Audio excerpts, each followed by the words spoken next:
So insulin resistance is really two things.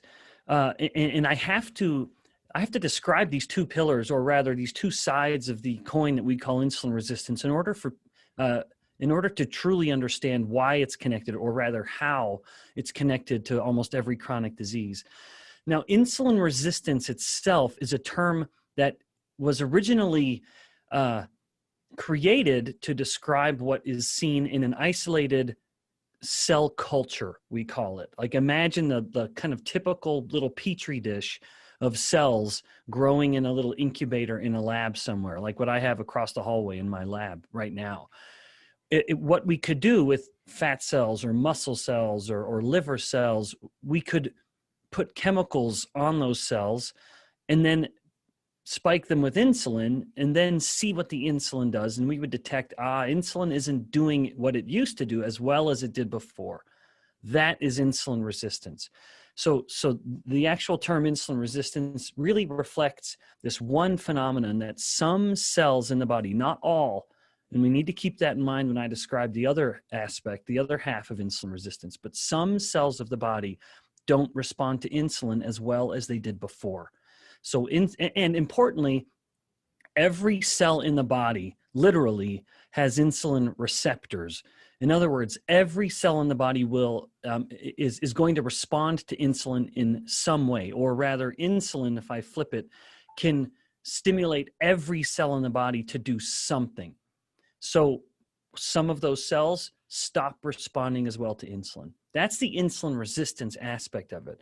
But we can't tease out the other aspect of it, which is chronically elevated insulin. If you have insulin resistance in the body, so now we're leaving the individual cells and we're going to the whole body.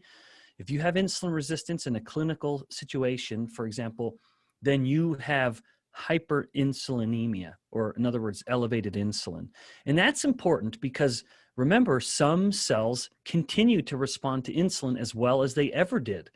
But now, unfortunately, swimming in this sea of insulin, they're overstimulated. They're hyperactive with regards to what insulin would be telling that cell, what it would be telling that cell to do.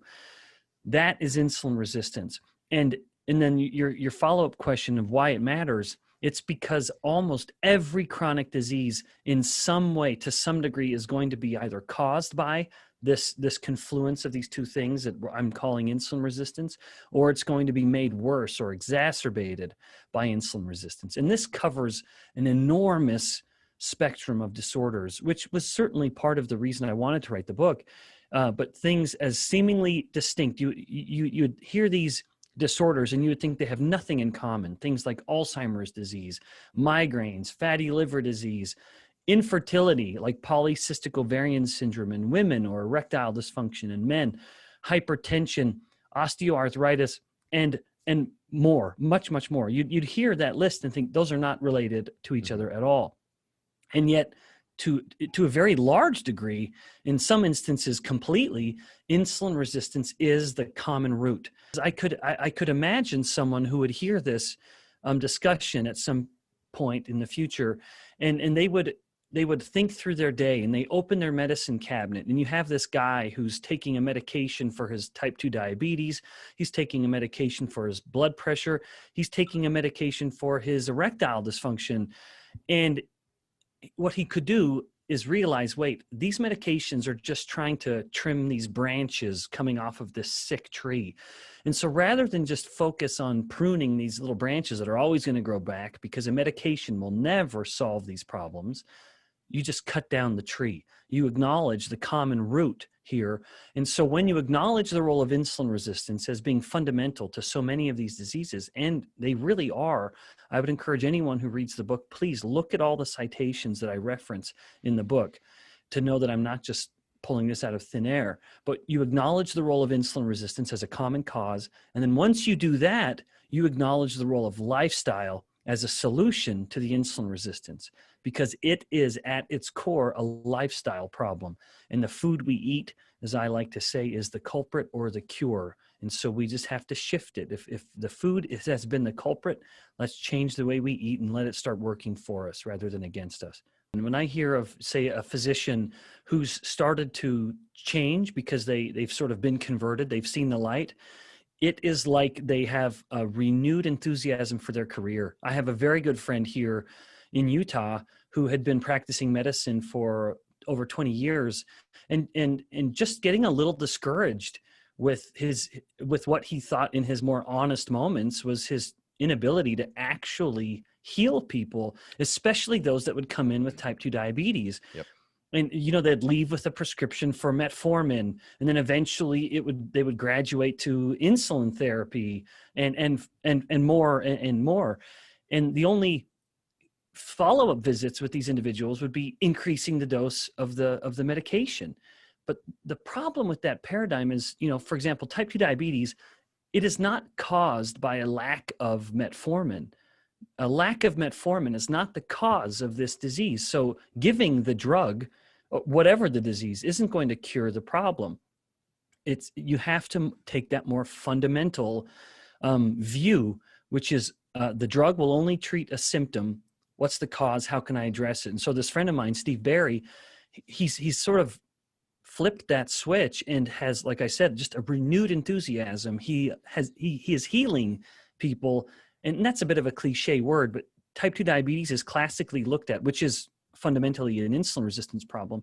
It's viewed as an irreversible problem. And yet what happens when a person comes back a few months later and there's zero clinical evidence of the disease? Well, that to me sounds like you've cured it. That is absolutely true. Insulin does definitely, it's most certainly affects glucose. It's one of the most powerful signals to lower blood glucose. And thank heavens we have it. The absence of insulin is lethal, partly because the person would have chronically vastly elevated glucose levels, and that is dangerous.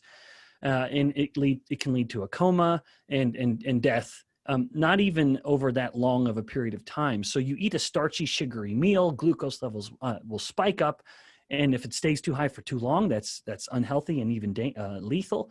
And so insulin shoots up out of the pancreas into the blood, opening these glucose doors, if you will, in a handful of tissues throughout the body, but most especially the muscle, that allows the glucose to come out of the blood into the tissues. And then insulin, having done that job, comes back down. That's typically the only job people believe insulin has. And of course, that's very, very far from the truth. Insulin actually only stimulates glucose uptake into a very few tissues: fat cells, muscle cells, the heart, and to some degree, the brain.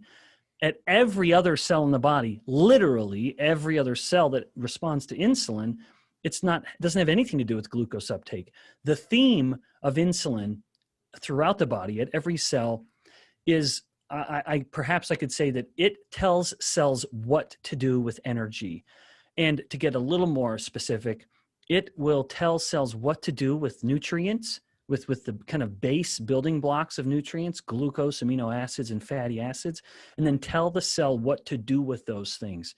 Not that it necessarily will stimulate the uptake, although to various degrees it does. It does drive, in some instances, the movement of those nutrients from the blood into the cell. But even in tissues where it doesn't stimulate the uptake, it still tells the cells what to do. Like, for example, the liver. The liver does not need insulin for glucose uptake. The glucose can just come rushing into the liver on its own. It does not need insulin as a mediator. But nevertheless, when insulin is high, as glucose is high, it tells the liver what to do with that glucose, namely to store it as glycogen. It tells the liver what to do with the fat that it just took in, with the amino acids that it just took in. So again, the theme of insulin is to tell a cell what to do with energy. And then we start to see this reflected to varying degrees across certain pathologies.